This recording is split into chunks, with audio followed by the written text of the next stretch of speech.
Good afternoon and welcome to Today on BayTV. We're live in Swansea on Tuesday the 11th of July 2017. I'm Henry Darby Cook and this is Gaynor Morgan, and before we do anything we're going to have some music from Hourglass.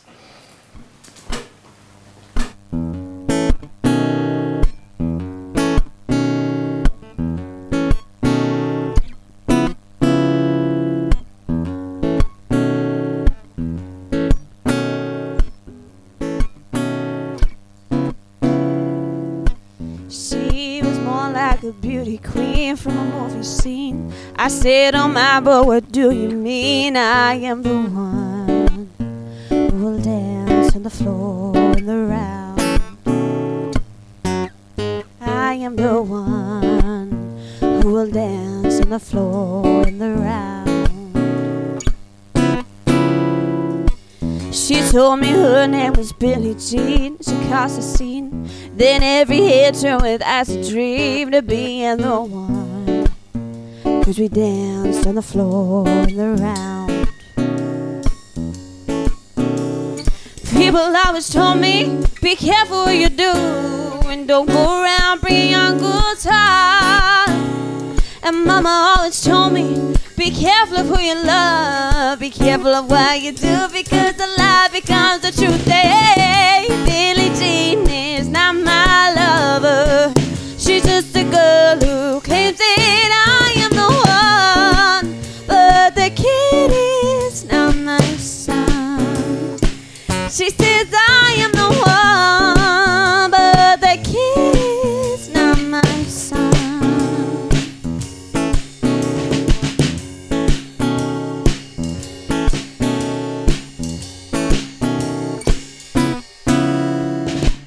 For 40 days and 40 nights, the Lord was on her side. But who can stand when she's in a bed who screams in her pants? 'Cause we danced on the floor in the round. Now take my strong advice, just remember to always think twice. Do think twice. People always told me, be careful who you love, and don't go around bringing on good times. She came and stood right by me, just as well as sweet perfume. This happened way too soon, and then she called me to her roommate. Billie Jean is not my lover. She's just a girl who claims that I am the one, but the kid is not my son. She says I am the one, but the kid is not my son.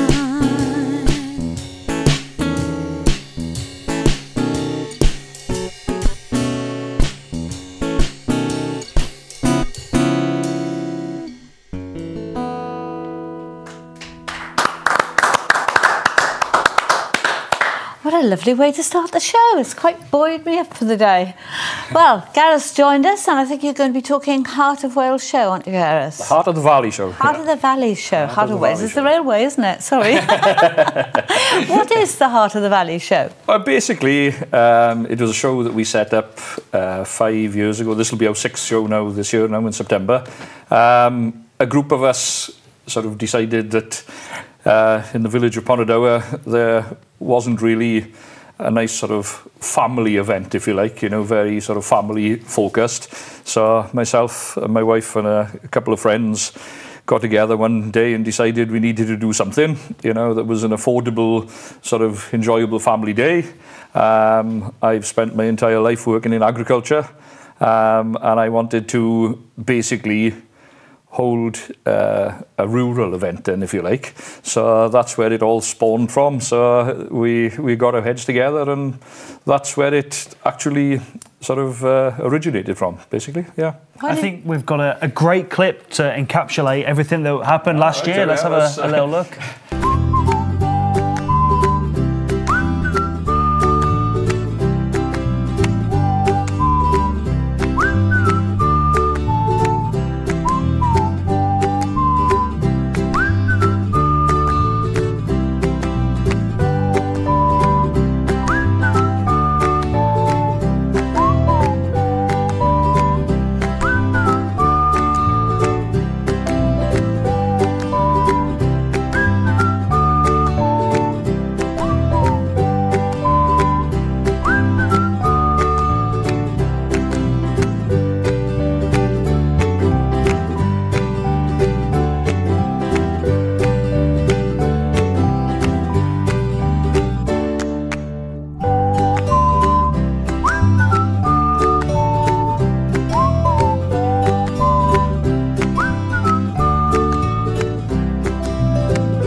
bit like an agricultural show with a twist, isn't it? Well, it is. It's not set up for the agricultural community in so much as there's no classes, so there's no, prizes and rosettes and all that. It is purely to connect town and country, because you could see from the clip there that, we got the farriers, we have, this year we got the falconry back again, and we got the dog and duck man, and, we got the shearer, and we've actually got the world record holder shearer, Matt Smith from Cornwall, coming to the show this year to do a demonstration. So it's where we got beekeepers and, just general country rural activities. But it's rather sort of rural as we like to think of it, not as it is today, because it's agribusiness now, isn't it? Yes, it is, yeah. But it's it's just a day for just reconnecting town and country, really. And we have craft stalls, as you can see, and there's music on the stage all day, and we have the children's entertainer there, and yeah, people always do comment about the actual atmosphere of the event, and it's part of our sort of constitution, if you like, that it's free for under 16s and there's no alcohol on sale. So it is a genuine family day out, an affordable educational day out for the family, really. That's what we try and do. Lovely idea. And Pontydown was a great place for festivals. That's where the folk festival started, isn't it? Yeah, it was. Remember that back in my Ammanford Guardian days. There's a lot of inspiration. A lot of new people came into Pontydown, didn't there? Sort of mixed with I suppose, the indigenous folk. And a lovely atmosphere was created. Yeah, it surprised us just how far afield people have started coming to the show from, because we had people last year from Llanelli and Cardiff, and even up in Brecon. I had one person come from Rhyadr, and it is gaining. It's quite quickly become a sort of fixture, if you like, in the valley, as it were. And we get people coming up to us in Tesco's saying, "Oh, when's the show this year?" And of course this year as well we move into the recreational fields because it's larger, and as you could see from that footage, where we had been previously at the Riverside was a bit indifferent as far as ground conditions went. So it's a bit of both, but we're at the recreation field now this year on 2nd of September. So yeah, hopefully it'll be. Do you think it's something that'll attract you, Henry? I think it's great. I was going to ask, what are kind of some of the standout things that will be there for people to kind of get involved with and see? Well, it's very much a sort of close and personal type of thing. Like we have a couple of dairy cows and we milk the cows so the children can see, well, everybody can see, because that's one thing that just highlighted the sort of disconnect, if you like. The first year we did it, we must have had 150 people watching a cow being milked, and you literally had adults pushing kids out of the way saying, "I've never seen this." I used to milk cows for half a crown an hour. Do you know what half a crown is? I don't. Anyway. Yeah. So so the milk end of the cow, and then we have some small calves, so the kids then can feed that milk to the calves.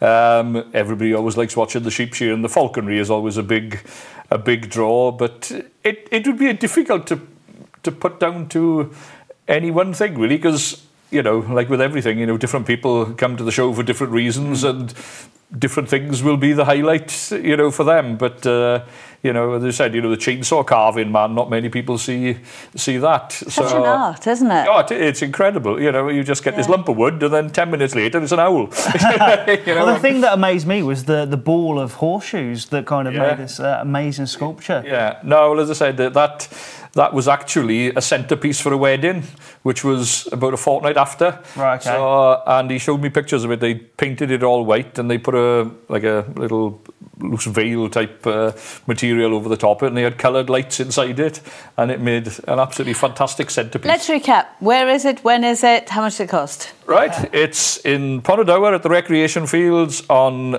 Saturday the 2nd of September. It starts at 10:30. It's £2.50 for adults, and it's free for kids. Sounds like a... You can't argue with that, can you? You can't argue with that. We'll see you there. There we are. Thanks for Thank you joining very us. much. Really Thank you for good joining idea. us today, Gareth. Next, we're going to be inviting Julia and Gerald Jones to the sofa. We'll see you soon. Thank you for another festival.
Welcome back to Today on BayTV. I'm Gaynor Morgan. With me is Henry Darby Cook, and we've been joined by Julia and Gerald Jones. Thanks for coming in, and also, of course, our own Liz Cairns, who's going to talk to us about the papers later on. But first, Julia and Gerald, the Llandeilo Festival of Music. What's it all about? Well, it's an international classical event, and it's been going now for 17 years, so we're quite proud of our record, although I've got a lot more grey hair now than when I started. It runs from the 15th of July, it starts on Saturday, and it runs to the 22nd, and we've got quite a varied programme, 8 evening events, and 5 free events and an outreach programme with the schools. There's lots going on. I think we've got a taster of it all. We have. We'll start with Tasman Little. I know she's on the Monday. Let's have a little clip of her.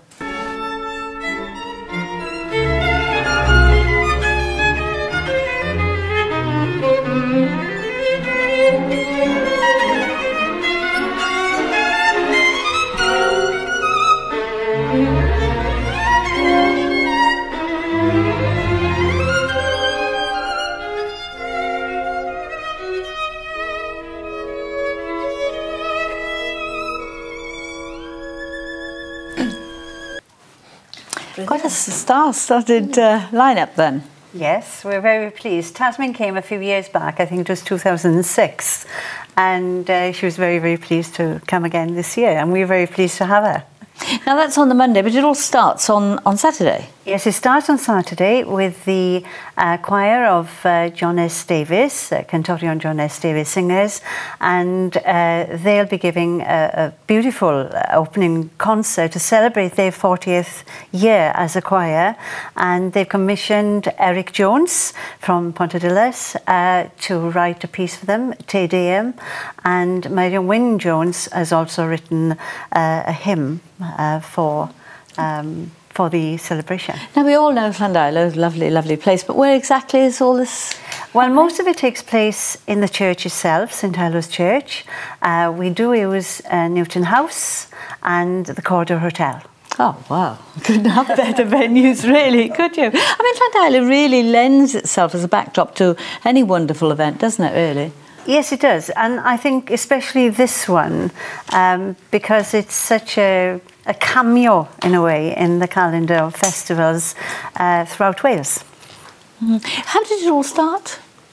Well, it started, I had a shoe shop in Llandeilo opposite we had a shoe shop in Llandeilo opposite the Corridor, and of course 17 years ago the threat of the foot and mouth, and we were on the Chamber of Trade and we were racking our brains as to how to bring people in the day, and I'd always been in music, and so was my husband, though he was a musician plus a solicitor, so, but I mean, I've always been in music, and we decided that the way to bring people in was to have a mini festival, in a way, and I only intended to do one. And 17 years on. Yeah. And Gerald, you've had a big birthday, haven't you? And you'll be celebrating it at the festival? Unfortunately, I've had a big birthday. Well, it's very fortunate. Yeah, it's not as bad as I thought it would be, because I always try to tell myself, well, in terms of time, it's only a minute, isn't it? It's a minute between 11:59 and midnight.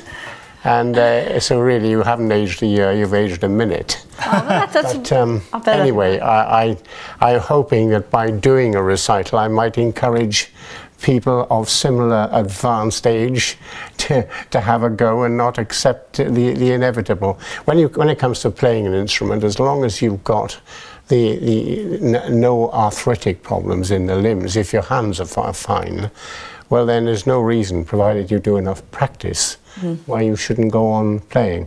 And that it doesn't apply to singers, although Julia's a very fine singer, and she's not obviously not my age, but she tends to say that she's too old, but she's not really, because her voice has lasted extremely well. So when are you giving your recital?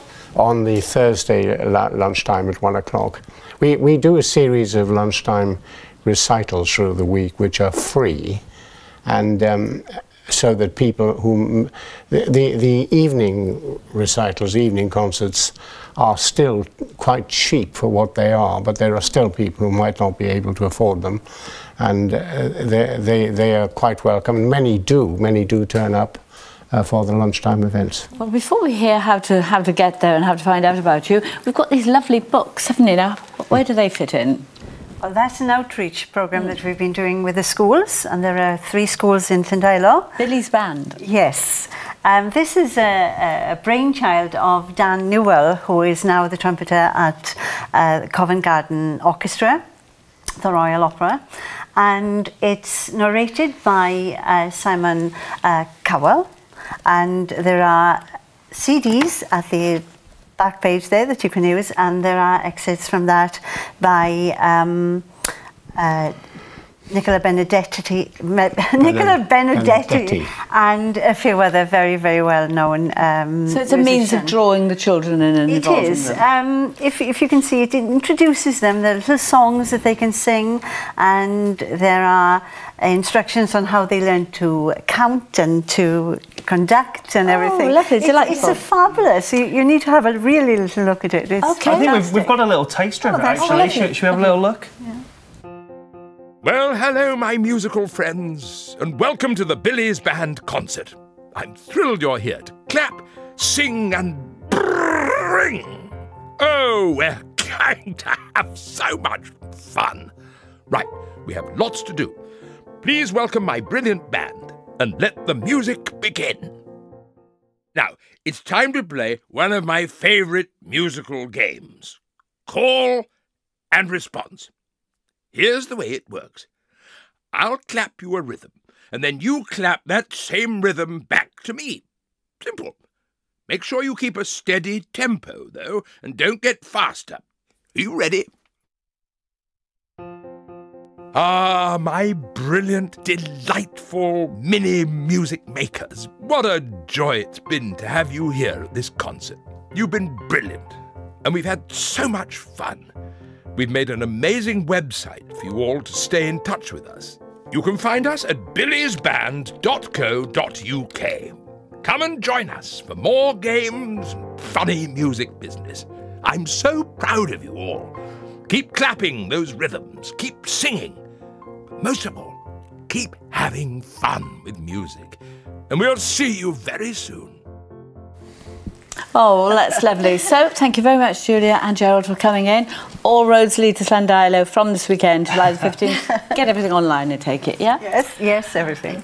Liz, time for the papers, I think. I'm going to start off briefly with breaking news. Prime Minister has announced that there will be an inquiry into the 1970s and 1980 blood scandal, which saw over around 2,400 NHS patients that contracted hepatitis C and HIV through the infected blood. So it's hopefully now some people will get an end to that once they know what's happening. My hair is stuck on my microphone, by the way. Sorry, guys. Within to the papers, Daily Mirror, Tory MP's N-word shame. Morris faces calls to quit over race slur, and the Metro again says Tory Brexiteer N-word shame. I don't know if we know about this. Extraordinary story, isn't it? Absolutely 2017, really. it's ridiculous. Theresa May has suspended her, she still can attend Westminster, so we don't know what exactly is going to go on with that. People have said that she should really have been taken away from there completely. Do you mind if I ask, how do you feel about it? Personally, mortified. Yeah, it's awful, isn't it? Yeah, and people have said with regards to the fact that they are in coalition with the DUP, it doesn't make a good stand-in right at this very moment in time. And what will happen, we don't know. I did quickly find out also there's 8 other Tories that have used the same phrase, because it is an actual phrase that she used. There is one also Labour candidate had used it as well prior. Moving on to Daily Mail, Charlie, which we spoke about yesterday. Yeah, the baby. Yes, Charlie Gard. The judge has said he will not be swayed by the tweets. He's dismissed interventions from obviously the Pope and Trump, and he has said that the High Court will only accept dramatic and new evidence, and that's all that would make him Terrible change his story, mind. that, isn't it? Just very briefly, in the last few seconds, anything else? Yes, and briefly, Daily Express, Wimbledon Wonders, Murray and Conteh roar into quarterfinals. Oh, so wow. hopefully tomorrow we'll be good saying news. good news Thanks, again. Liz. Thanks, Gerald. Thanks, Julia. Going into a break now. Liz and Henry will be Skyping Robert Wicks about powerboats.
Welcome back to Today on BayTV. I'm Henry Darby Cook, this is Liz Cairns, and we've now been joined by Robert Wicks, the Managing Director of Powerboat P1 via Skype. Thank you for joining us, Robert. Hi, good to be with you. So I think we'll start with kind of if you give our viewers a background on yourself and also on your role within the Powerboat P1, that'd be great. Sure, no problem. Well, as you mentioned, my role is that of Managing Director, so I'm here to oversee the broader running of our business, and we are a leading international motorsport promoter, particularly when it comes to powerboat racing, obviously. We've been promoting powerboat and jet ski racing for the last 15 years. We're a world-recognised organisation. We're sanctioned at the very highest level by the world governing body of the sport, and then also work very closely in the UK with the national governing body here, the Royal Yachting Association as well. And we promote powerboat racing and jet ski racing the world over. Awesome. With the P1 Grand Prix of the Sea being a global recognised event, how does the hosting such a major sport event impact on not only the local economy, but also the sport and the marine tourism? Well, obviously, from an economic impact perspective, we see large numbers of people travelling from considerable distances away, coming down to the event. Obviously, there's been an enormous amount of marketing and promotion to make people aware that the event is going on this coming weekend. So a huge influx of obviously fans, spectators, enthusiasts, and people coming down to see all of the activity on the water and on the land. There's obviously a big influx as well of competitors, of staff and officials, their associated fans and families and friends that all come down as well. And that all means, really good news for the local economy, particularly in terms of services, hotels, transport, accommodation. It all adds up, and we know our events collectively over a 3-day period will contribute something in the region of £2.5 to £3 million to a local economy. But I think even more importantly is the fact that our racing is obviously televised. In the UK, we go out on Sky Sports and Motors TV. We go out globally to more than 150 different countries. Somewhere between 400 and 500 million homes will see our racing. And that really then puts the likes of obviously Milford Haven, of Pembrokeshire and Wales on the global stage, and that's a very important part of our wider offering. Well, you've touched on the next question there, because obviously it has this kind of world exposure, but also you work closely with local broadcasters as well, don't you? Very much so. We have a real local focus, but we have a global fan base. So we make sure that obviously there's a significant amount of local coverage, and an example is this interview today. Making sure that we work very closely at local level, but then also acknowledging and making sure that we get our broadcasts out globally.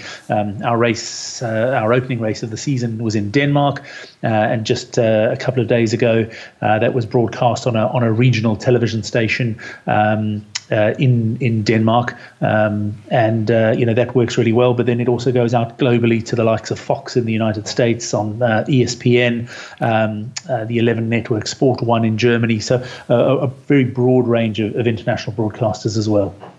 Amazing. I was going to say it is, isn't it? It's so fascinating. Yeah. Definitely. So obviously the next thing we've got to talk about is obviously the event for the last 3 years has been in Cardiff, and recently now it's been moved to Milford Haven waterfront. Kind of what was the strategy behind the move? Well, Cardiff played host to us for 3 years, as you say, and was a fantastic base for us, a natural amphitheatre in and around the bay in Cardiff. But I think there was a desire to look elsewhere in Wales as well, to try and take major events to other parts of the world. We know the Volvo Ocean Race is coming to Cardiff in the not too distant future, and I think we've seen this trend in many countries where we race, where the capital or the major cities tend to dominate. And again, I go back to our example in Denmark. It would have been very conceivable that our racing should have taken place in Copenhagen as the capital, but in reality, there was a desire to see the race take place in a city of Aalborg, the third biggest city in Denmark. But coming back specifically to Wales, obviously a huge amount of regeneration work and redevelopment going on at Milford Haven under the Milford Waterfront brand. There's some real energy, some real enthusiasm and passion for what's going on there, and what better way really to showcase these changes and these developments other than hosting a fantastic marine motorsport event on the water, and that's exactly what we'll do. And I think a great opportunity for those who are leading the development down at Milford Haven to convey their own message through our television show about the fantastic changes that are going on, and a very bright future that looks to be in place down in West Wales. Definitely. How would you say that the P1 sporting event sets itself apart from what other sports? Well, I think critically, this is bringing the venue to life in a very different way. Obviously, most forms of motorsport, perhaps with the exception of rally, take place on a short track, and if you're not within the confines of the arena, you don't really get to see a great deal, and you see very little of the local environment. Whereas our racing takes place on the water. It brings the natural assets of any region to life.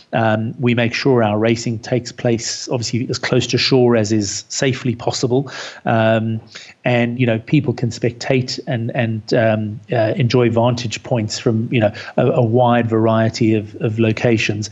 I think the other really important thing is that there's not just powerboat racing. There's jet ski racing as well. It's a round of our European Championship this weekend as well. So there's going to be a really great lineup of jet ski riders that are going to be coming down to race.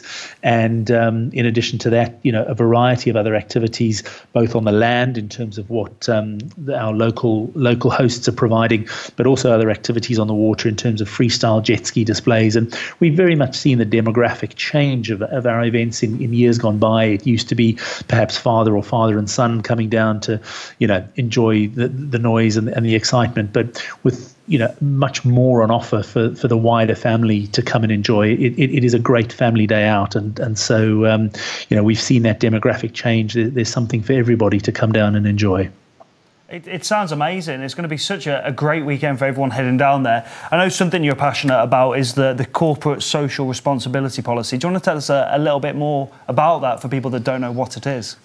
Sure, very, very much so. We're very conscious that it's sometimes difficult to reconcile the idea of powerboat racing with making sure that the marine environment is maintained and looked after. But we do a huge amount of work through our P1 Marine Foundation, which is our London-based charity, which works in marine education principally, and work has been done with a number of local schools to work with them to come and explain what we do, educate them and engage with them. And we do this at our other events too, to come and understand a little bit more about what it is that we offer, educate young school children about the importance of maintaining the marine environment, and then obviously getting them to come back to the event to come and see firsthand some of what they've learned. And we get great feedback from the teachers and pupils alike. They often get involved in drawing and art competitions, and then we put a lot of their work on display. And I think we feel that's a really important part of our offering in terms of working closely with the community and making sure that maintaining and treating the marine environment with the right level of respect is right up there, alongside our other key deliverables in terms of safety and high quality entertainment. That's fabulous. Could you remind our viewers when the event is on, please? Well, all of our teams will be wending their way through the Welsh countryside on Thursday, arriving on Friday and setting up. All of the boats will be checked, all the jet skis will be checked and technically scrutineered by the officials on Friday. And then there'll be a full race program on Saturday and Sunday, some really exciting racing in prospect. 6 P1 super stock races through the course of the weekend, 3 on Saturday, 3 on Sunday, a load of jet ski racing throughout the weekend, lots of fun and entertainment, and obviously a significant contingent of Welsh competitors who will be there. The team from Saundersfoot just down the road, Sam and Daisy Coleman, will be champing at the bit to get out and race what is effectively a home race for them. You've got a further team from Wales in the form of James Norville and Charlie Parsons-Young from Newport, not to mention Charles Morris, who hails from Cardiff, and he's actually in the Milford waterfront boat as well. A number of our jet skiers as well from Wales, I think 4 or 5 of them as well. So lots to look out for, and lots of people to support if you're thank you so home. much for joining us today, Robert. It's going to be an amazing weekend. Definitely. Stay with us here on BayTV.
Welcome back to your final part of Today on BayTV. I'm Henry Darby Cook, this is Gaynor Morgan, and we're now going to hear some more great music from Hourglass.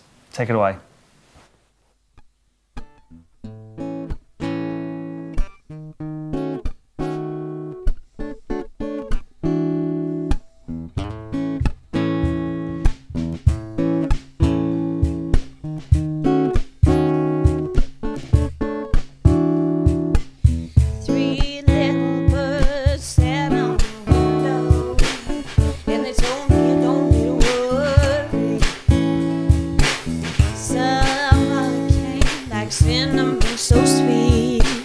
Little girl stumbled dust on the concrete.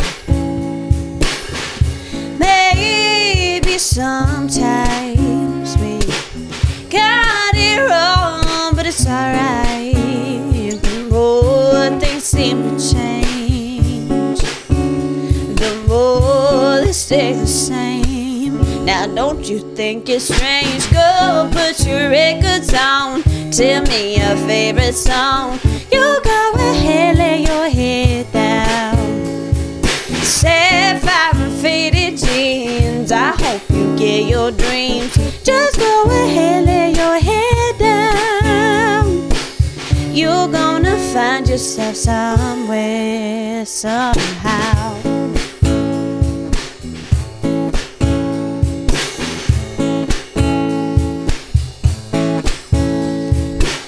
Blue as the sky, sunburned and lonely. Little girl stumbled dust on the concrete. Don't you let those other boys fool you. Gotta love that afro hairdo. Maybe sometimes we got it wrong, but it's alright. The more things seem to change, the more they stay the same. Now don't you think it's strange? Go put your records on, tell me your favorite song. Just go ahead, lay your head down. Sapphire and faded jeans, I hope you get your dream. Just go ahead, lay your head down. You're gonna find yourself somewhere, somehow.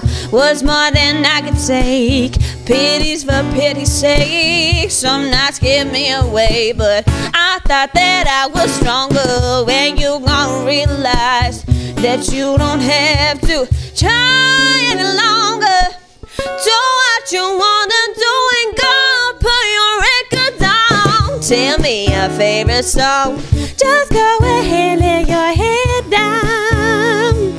Sapphire and faded jeans, I hope you get your dreams. Just go ahead, lay your head down.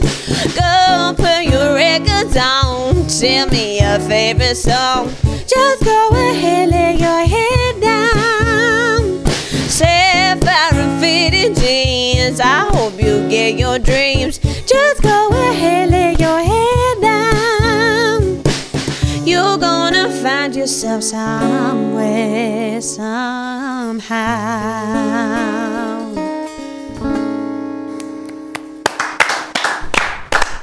Oh, it's quite something. That was lovely. You can come and join us, guys.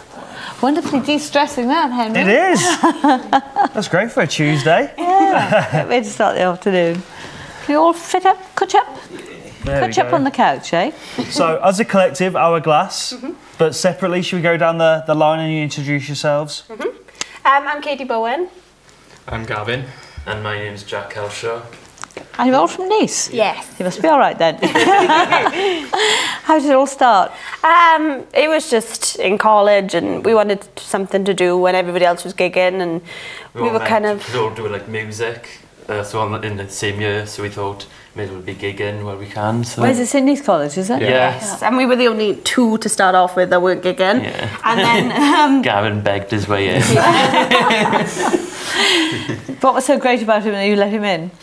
He just, it had some rhythm to it. Yeah. Good drummer, so... That's really good, yeah. So where do you get your inspiration? I get a lot of my inspiration from like country music, and I love rock music. I kind of love all types, but country and rock are kind of like my favourites. So yeah. I listen to a lot of rock music, so mostly from there. I don't really listen. I'm mostly blues, Jimi Hendrix type of Eric Clapton type of thing. Yeah. So it's a great mix then. Yeah. So what's the scene like, kind of in Neath and the Swansea area at the moment? It's good. Swansea, we kind of tend to gig more for some reason. Okay. I think Neath is more of for established bands that have been gigging for years and years. Like Neath are like the best, and then Swansea are also the best. But I think there's more choice around here as well, so you can go for like the more smaller acoustic gigs, or we do the trio gigs. So yeah. And so where have you played recently? Where did we play? So on Friday we played in City Bar, like St Thomas area. We played in that place by Grape and Olive. Done quite a bit. Yeah, We've done like, we did Boxing Day in the Somerset Arms in Taibach, which is kind of a big thing because it's the triangle down there and it's well known.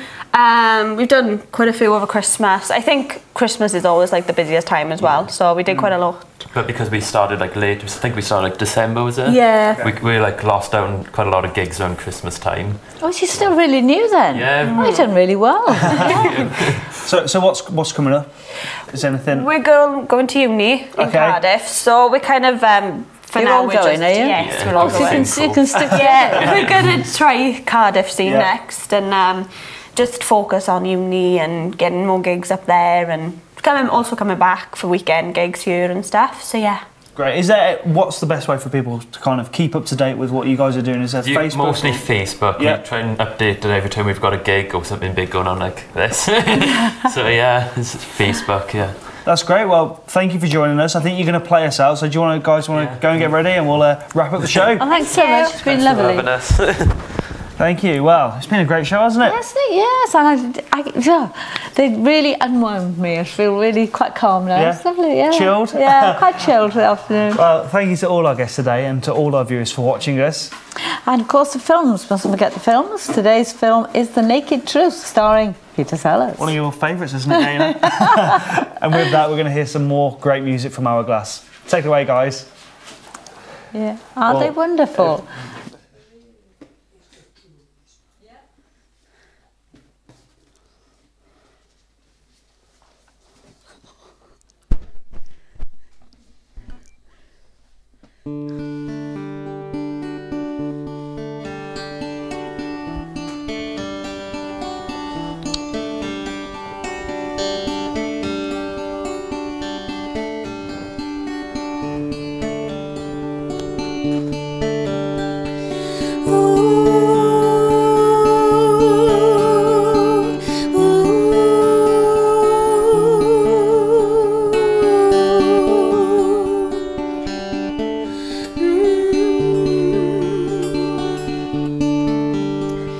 She's got a smile and it seems to me reminds me of childhood memories where everything was as fresh as a bright blue sky. Now and then when I see her face, it takes me away to that special place, and if I stayed so long, I'd probably break down and cry. Oh, sweet child of mine.